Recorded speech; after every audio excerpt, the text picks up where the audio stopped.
Question 1 to 6, true false not given. First, Marie Curie's husband was a joint winner of both Marla's Nobel Prizes. Marie Curie ਦਾ ਜਿਹੜਾ husband ਸੀ ਉਹ joint winner ਸੀ ਦੋਹਾਂ Nobel prizes ਦਾ। ਇਹ statement false ਆ। ਇਸ ਦਾ reason false ਹੋਣ ਦਾ ਇਹ ਆ, paragraph ਏ ਦੀ second line ਦੇ ਵਿੱਚ ਕਿਹਾ with her husband Marie Curie and Henry Beckel, she was awarded the 1903 Nobel Prize for Physics and was then sole winner of the 1911 Nobel Prize for Chemistry. ਇੱਥੇ ਇਹ ਦਿੱਤਾ ਹੋਇਆ ਕਿ ਪੈਰੀ ਕਿਊਰੀ ਦੇ ਨਾਲ ਤੇ ਹੈਨਰੀ ਦੇ ਨਾਲ ਜਿਹੜੀ ਮੈਰੀ ਸੀ ਉਹਨੇ 1903 ਦੇ ਵਿੱਚ ਨੋਬਲ ਪ੍ਰਾਈਜ਼ ਜਿੱਤਿਆ ਸੀ ਫਿਜ਼ਿਕਸ ਦੇ ਨਾਲ। ਇੱਥੇ ਤਾਂ ਪੈਰੀ ਕਿਊਰੀ ਉਹਦੇ ਨਾਲ ਸੀ, ਪਰ ਮੈਰੀ ਸੋਲ ਵਿਨਰ ਸੀ, ਇਕੱਲੀ ਵਿਨਰ ਸੀ 1911 ਦੇ ਨੋਬਲ ਪ੍ਰਾਈਜ਼ ਕੈਮਿਸਟਰੀ ਦੇ ਲਈ। ਨੈਕਸਟ ਸਟੇਟਮੈਂਟ ਨਾਟ ਗਿਵਨ ਆ, Mary became interested in science when she was a child. ਕਿਤੇ ਕੋਈ ਵੀ ਰੈਫਰੈਂਸ ਨਹੀਂ ਦਿੱਤਾ ਹੋਇਆ ਇਸ ਸਟੇਟਮੈਂਟ ਦੇ ਲਈ। Third, Mary was able to attend the Sorbonne because of her sister's financial contribution. Mary attend ਕਰ ਪਾਈ ਸੀ ਸੋਰਬੋਨ ਦੇ ਵਿੱਚ ਕਿਉਂਕਿ ਉਸਦੀ ਭੈਣ ਨੇ ਉਸਦੀ ਫਾਈਨੈਂਸ਼ੀਅਲੀ ਮਦਦ ਕੀਤੀ ਸੀ। From her earning, she was able to finance her sister Bronia's medical studies in Paris on the understanding that Bronia would in turn later help her to get an education. Mary ਨੇ ਆਪਦੀ earning ਦੇ ਵਿੱਚੋਂ finance ਕੀਤੀ ਆਪਦੀ ਭੈਣ ਦੀ medical studies Paris ਦੇ ਵਿੱਚ। ਉਹਨੇ ਇਹ ਸਮਝਿਆ ਸੀ ਕਿ ਬਰੋਨੀਆ ਇੰਟਰਨ ਇਸ ਦੇ ਬਦਲੇ ਉਸ ਦੀ ਮਦਦ ਕਰੂਗੀ ਐਜੂਕੇਸ਼ਨ ਲੈਣ ਦੇ ਵਿੱਚ। In 1891 this promise was fulfilled and Mary went to Paris and began to study at Sorbonne, the University of Paris. 1891 ਦੇ ਵਿੱਚ ਇਹ ਪ੍ਰੋਮਿਸ ਪੂਰਾ ਹੋ ਗਿਆ ਤੇ ਮੈਰੀ ਨੇ ਪੈਰਿਸ ਜਾ ਕੇ ਆਪਣੀ ਸਟੱਡੀ ਕਰ ਲਈ ਸੋਰਬੋਨ ਦੇ ਵਿੱਚ। ਤੇ ਇਹ ਪ੍ਰੋਮਿਸ ਕਿਹੜਾ ਸੀ? ਇਹ ਪ੍ਰੋਮਿਸ ਉਹੀ ਸੀ ਜਿਹੜਾ ਬਰੋਨੀਆ ਦੀ ਮੈਡੀਕਲ ਸਟੱਡੀਜ਼ ਕਰਾਉਣ ਦੇ ਬਦਲੇ ਸੀ। ਇਸ ਲਾਈਨ ਤੋਂ ਪਤਾ ਲੱਗਦਾ ਕਿ ਇਨ ਟਰਨ ਉਸਦੀ ਭੈਣ ਨੇ ਉਸਦੀ ਮਦਦ ਕੀਤੀ ਸੀ ਐਜੂਕੇਸ਼ਨ ਲੈਣ ਦੇ ਵਿੱਚ, ਸੋ ਕੰਟਰੀਬਿਊਸ਼ਨ ਹੈਗੀ ਸੀ ਮੈਰੀ ਦੀ ਸਿਸਟਰ ਦੀ ਉਸਦੀ ਸਟੱਡੀ ਦੇ ਵਿੱਚ। Next fourth, Mary stopped doing research for several years when her children were born. Mary ਨੇ ਕਈ ਸਾਲਾਂ ਦੇ ਲਈ ਆਪਦੀ ਜਿਹੜੀ ਰਿਸਰਚ ਸੀ ਉਹ ਛੱਡ ਦਿੱਤੀ ਸੀ ਕਿਉਂਕਿ ਉਹਦੇ ਉਦੋਂ ਬੱਚੇ ਹੋਏ ਸੀ। ਇਹ ਸਟੇਟਮੈਂਟ ਫਾਲਸ ਆ। ਪੈਰਾਗ੍ਰਾਫ ਐਫ ਦੇ ਵਿੱਚ ਇਸ ਦੀ ਲੋਕੇਸ਼ਨ ਆ, the births of Marie's two daughters Irene and Eve in 1897 and 1904 fail to interrupt her scientific work. ਜਿਹੜੀਆਂ ਉਸਦੀਆਂ ਦੋ ਕੁੜੀਆਂ ਦਾ ਜਨਮ ਹੋਇਆ ਸੀ 1897 ਤੇ 1904 ਦੇ ਵਿੱਚ, ਉਹ ਫੇਲ ਰਹੀਆਂ ਡਿਸਟਰਬ ਕਰਨ ਦੇ ਵਿੱਚ ਉਸਦੀਆਂ ਸਾਇੰਟੀਫਿਕ ਵਰਕ। ਇਸ ਲਾਈਨ ਤੋਂ ਪਤਾ ਲੱਗਦਾ ਕਿ ਮੈਰੀ ਦੀ ਜਿਹੜੀ ਸਾਇੰਟੀਫਿਕ ਵਰਕ ਸੀ ਉਹਦੇ ਵਿੱਚ ਕੋਈ ਡਿਸਟਰਬੈਂਸ ਨਹੀਂ ਆਈ ਉਸ ਦੀਆਂ ਦੋ ਕੁੜੀਆਂ ਦੇ ਜਨਮ ਕਰਕੇ। ਇਸੇ ਕਰਕੇ ਸਟੇਟਮੈਂਟ ਫਾਲਸ ਆ। ਫਿਫਥ, ਮੈਰੀ ਟੁੱਕ ਓਵਰ ਦੀ ਟੀਚਿੰਗ ਪੋਜੀਸ਼ਨ ਹਰ ਹਸਬੈਂਡ ਹੈਡ ਹੈਲਡ। ਮੈਰੀ ਨੇ ਉਸਦੇ ਹਸਬੈਂਡ ਵਾਲੀ ਜਿਹੜੀ ਟੀਚਿੰਗ ਪੋਜੀਸ਼ਨ ਸੀ ਉਸ ਕੋਲ ਉਹ ਲੈ ਲਈ। ਪੈਰਾਗ੍ਰਾਫ ਜੀ ਦੀ ਥਰਡ ਲਾਈਨ ਦੇ ਵਿੱਚ, On May 13th, 1906, she was appointed to the professorship that had been left vacant on her husband's death. ਇਸ ਲਾਈਨ ਤੋਂ ਪਤਾ ਲੱਗਦਾ ਕਿ 13 ਮਈ 1906 ਦੇ ਵਿੱਚ ਉਸਨੂੰ ਅਪੋਇੰਟ ਕਰ ਲਿਆ ਗਿਆ ਸੀ ਪ੍ਰੋਫੈਸਰਸ਼ਿਪ ਦੇ ਵਿੱਚ।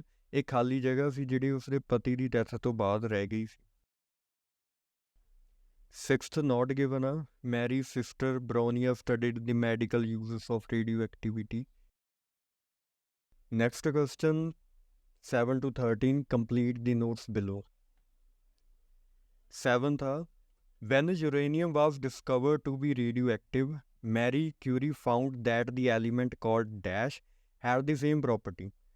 ਜਦੋਂ ਯੂਰੇਨੀਅਮ ਦੀ ਡਿਸਕਵਰੀ ਹੋ ਗਈ ਕਿ ਉਹ ਰੇਡੀਓ ਐਕਟਿਵ ਆ, ਮੈਰੀ ਨੇ ਇਹ ਚੀਜ਼ ਲੱਭੀ ਕਿ ਇੱਕ ਹੋਰ ਐਲੀਮੈਂਟ ਆ ਜਿਹਦੇ ਵਿੱਚ ਸੇਮ ਪ੍ਰੋਪਰਟੀਜ਼ ਨੇ ਯੂਰੇਨੀਅਮ ਵਾਲੀਆਂ ਰੇਡੀਓ ਐਕਟੀਵਿਟੀ ਦੀਆਂ।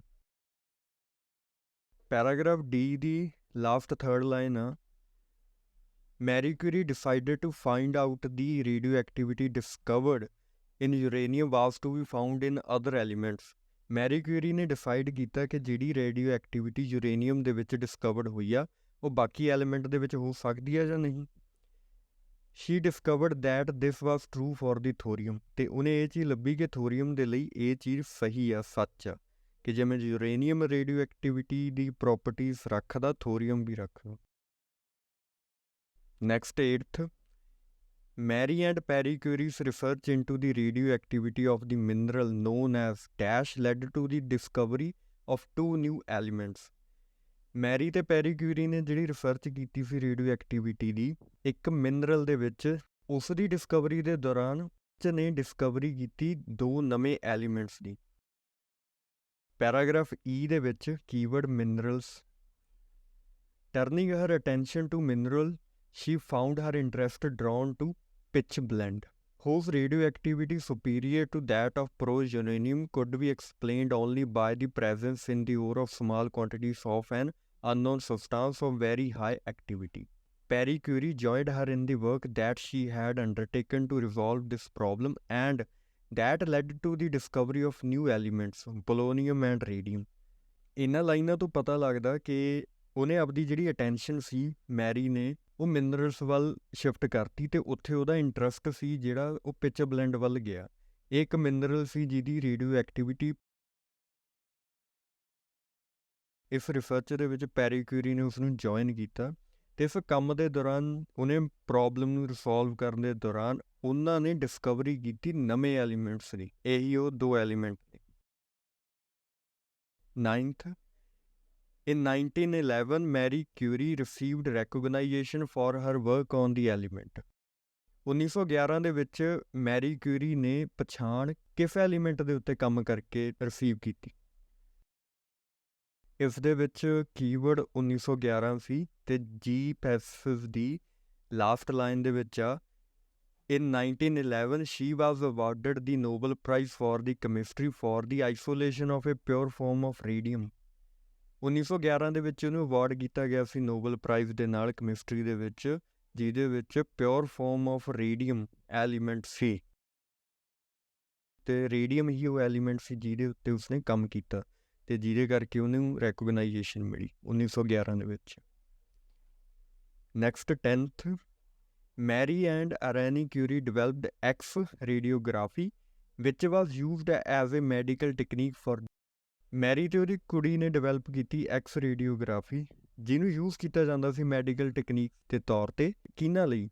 ਇਹਦੇ ਵਿੱਚ ਕੀਵਰਡ ਐਕਸ ਰੇਡੀਓਗ੍ਰਾਫੀ ਆ। ਪੈਰਾਗ੍ਰਾਫ H ਦੇ ਵਿੱਚ X radiography. During World war I, Marie Curie with the help of her daughter Irene devoted herself to the development of the use of X radiography. World war I ਦੇ ਦੌਰਾਨ Mary ਅਤੇ ਉਹਦੀ ਕੁੜੀ ਨੇ devote ਕਰਤਾ ਆਪਦੇ ਆਪ ਨੂੰ ਐਕਸ ਰੇਡੀਓਗ੍ਰਾਫੀ ਦੇ ਯੂਜ਼ ਦੀ ਡਿਵੈਲਪਮੈਂਟ ਦੇ ਲਈ। ਇਹਦੇ ਵਿੱਚ ਉਹਨਾਂ ਨੇ ਇਨਕਲੂਡ ਕੀਤਾ ਮੋਬਾਈਲ ਯੂਨਿਟ, ਜਿਨ੍ਹਾਂ ਨੂੰ ਲਿਟਲ ਕਿਊਰੀਜ਼ ਕਿਹਾ ਜਾਣ ਲੱਗਿਆ। ਇਹ ਯੂਜ਼ ਕੀਤੇ ਜਾਂਦੇ ਸੀ ਟਰੀਟਮੈਂਟ ਆਫ ਵੂੰਡਡ ਸੋਲਜਰਸ, ਅਤੇ ਇੱਥੇ ਹੀ ਉਹ ਮੈਡੀਕਲ ਟਰੀਟਮੈਂਟ ਆ, ਮੈਡੀਕਲ ਟੈਕਨੀਕ ਆ, ਜ਼ਖਮੀ ਸੋਲਜਰਸ ਦੇ ਟਰੀਟਮੈਂਟ ਦੇ ਲਈ ਯੂਜ਼ ਕੀਤਾ ਜਾਂਦਾ ਸੀ। ਉੱਥੇ ਆਪਣੇ ਕੋਲ ਵਰਡ ਲਿਮਿਟ 1 ਵਰਡ ਦੀ ਸੀ, ਸੋ ਇਸੇ ਕਰਕੇ ਆਪਾਂ ਕੱਲ੍ਹ ਸੋਲਜਰਸ ਲਿਖਾਂਗੇ, technique for soldiers. Next 11th, Marie Curie saw the importance of collecting radioactive material both for research and for cases of dash. Mary Curie ਨੇ ਮਹੱਤਤਾ ਸਮਝੀ ਰੇਡੀਓ ਐਕਟਿਵ ਮਟੀਰੀਅਲ ਨੂੰ ਇਕੱਠਾ ਕਰਨ ਦੇ ਵਿੱਚ ਦੋ ਕੰਮਾਂ ਦੇ ਲਈ, ਇੱਕ ਤਾਂ ਰਿਸਰਚ ਦੇ ਲਈ ਅਤੇ 11ਵਾਂ ਆਪਾਂ ਨੇ ਦੱਸਣਾ ਕਿ ਇੱਕ ਹੋਰ ਕਾਹਦੇ ਕੇਸਿਸ ਦੇ ਲਈ। ਪੈਰਾਗ੍ਰਾਫ J ਦੇ ਵਿੱਚ first line, one of the Marie Curie's outstanding achievement was to have understood the need to accumulate intense radioactive sources. ਇੱਕ ਹੋਰ ਜਿਹੜੀ ਮੈਰੀ ਕਿਊਰੀ ਦੀ ਆਊਟਸਟੈਂਡਿੰਗ ਅਚੀਵਮੈਂਟ ਉਹ ਇਹ ਸੀ ਕਿ ਉਹਨੇ ਨਾ ਜ਼ਰੂਰਤ ਸਮਝੀ ਕਿ ਇਕੱਠਾ ਕਰੀਏ ਰੇਡੀਓ ਐਕਟਿਵ ਸੋਰਸਿਸ ਨੂੰ। ਅਕਮੂਲੇਟ ਉੱਥੇ ਕਲੈਕਟ ਲਿਖਿਆ ਹੋਇਆ, ਇੱਥੇ ਅਕਮੂਲੇਟ ਲਿਖਿਆ ਹੋਇਆ, ਅਤੇ ਆਪਾਂ ਨੇ ਹੁਣ ਲੱਭਣਾ ਸੀ ਇੱਕ ਤਾਂ ਉਹਨੇ ਰਿਸਰਚ ਦੇ ਲਈ ਕੀਤਾ ਸੀ, ਇੱਕ ਹੋਰ ਕਿਸ ਚੀਜ਼ ਦੇ ਲਈ ਕੀਤੀਆਂ ਸੀ ਇਸ ਮਟੀਰੀਅਲ ਨੂੰ ਇਕੱਠਾ। ਇਹ ਨੈਕਸਟ ਲਿਖਿਆ ਹੋਇਆ, not only to treat illnesses but also to maintain an abundant supply for research.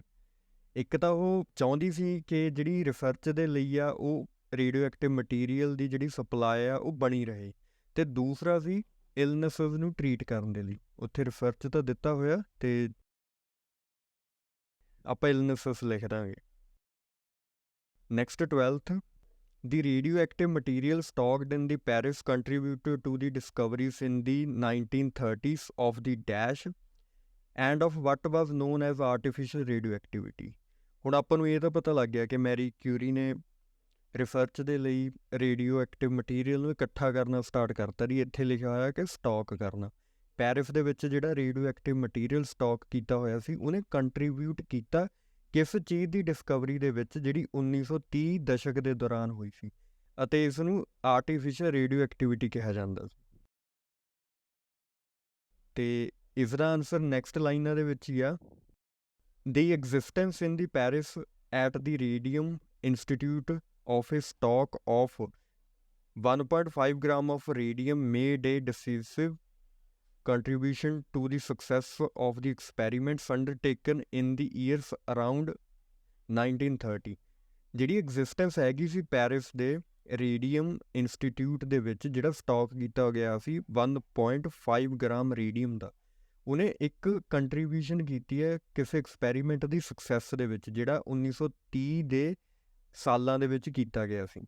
This work prepared the way for the discovery of the neutron. ਇਹਦੇ ਵਿੱਚ ਡਿਸਕਵਰੀ ਕਿਸ ਦੀ ਕੀਤੀ ਗਈ ਸੀ? ਨਿਊਟਰੋਨ ਦੀ ਕੀਤੀ ਗਈ ਸੀ, by sir James Chadwick, and above all for the discovery in 1934 by Irene and Frederic Curie of artificial radioactivity. ਇਹਨੂੰ ਆਰਟੀਫਿਸ਼ਲ ਰੇਡੀਓ ਐਕਟੀਵਿਟੀ, ਠੀਕ ਹੈ, ਡਿਸਕਵਰੀ ਇਹਦੇ ਵਿੱਚ ਨਿਊਟਰੋਨ ਦੀ ਕੀਤੀ ਸੀ।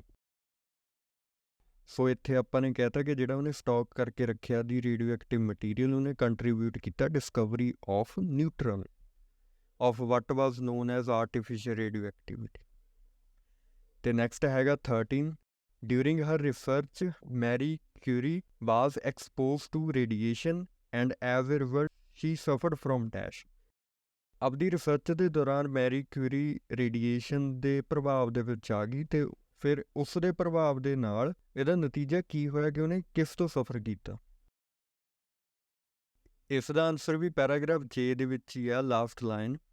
A few months after this discovery, Marie Curie died as a result of leukemia caused by exposure to radiation। ਇਸ Discovery ਦੇ ਥੋੜ੍ਹੇ ਜਿਹੇ ਮੰਥ ਬਾਅਦ ਮੈਰੀ ਕਿਊਰੀ ਮਰ ਗਈ ਲੁਕਮੀਆ ਕਰਕੇ। ਲੁਕਮੀਆ ਹੋਇਆ ਸੀ ਜਦੋਂ ਰੇਡੀਏਸ਼ਨ ਦੇ ਐਕਸਪੋਜ਼ਰ 'ਚ ਆ ਗਈ ਰਿਸਰਚ ਦੌਰਾਨ।